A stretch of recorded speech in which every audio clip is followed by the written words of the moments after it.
তোমাদের সাথে তো আগের ভিডিওতে আমি শেয়ার করেছিলাম যে আমরা শিবরাত্রির নগরে বেরিয়েছি।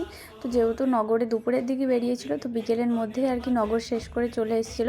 যেহেতু সেখানে আবার অনেক বড় অনুষ্ঠান হবে, অনেক কাজকর্ম আছে, আবার পুজোও বসবে, যার জন্য বেশিক্ষণ আর কি ঘোরেনি, দুপুর বেরিয়েছিল, বিকেলের মধ্যে সবাই চলে এসেছিলো।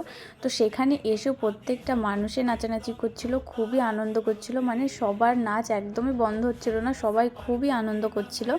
কিন্তু আমার এবার শরীরটা একদমই ভালো লাগছিল না, শরীরটা খুবই খারাপ হয়েছিল, যার জন্য তো আমার একদমই ভালো লাগছিল না আনন্দ করতে। কিন্তু আনন্দ দেখে খুব মজা লাগছিল যে সবাই, প্রত্যেকটা মানুষ সবাই আনন্দ করছে। তারপর তো এদিকে দেখো প্রত্যেকটা সন্ন্যাসী আর কি নাচাগানা করছিল, এত সুন্দর করে সবাই নাচছিল, কি আর বলবো, এত আনন্দ করেছি না, মানে আমি এত বছর বড় হয়েছি কিন্তু শিবরাত্রিতে এতটা আনন্দ করতে কাউকে দেখিনি, আর এতটা আনন্দ আমি পাইও নি যতটা এই বছর পেয়েছি প্রত্যেকটা মানুষের আনন্দ দেখে। তো এদিকে দেখো সবাই কি সুন্দর নাচাগানা করছে। তারপরে তো আমার হঠাৎ মনে পড়লো যে আমি জিমিকে রেখে এসেছি বাড়িতে একা, আমাকে এক্ষুনি বাড়িতে যেতে হবে।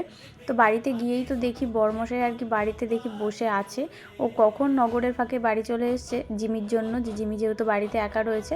এদিকে দেখো আমি বাড়ি এসেছি, আর জিমি দেখো কী অসভ্যতামি শুরু করে দিয়েছে। একটা সেকেন্ডও ওর চোখের সামনে থেকে যাওয়ার মতো নেই, একটুখানি সরে গেলেই মনে হয় যেন ওর জীবনটা বেরিয়ে গেল।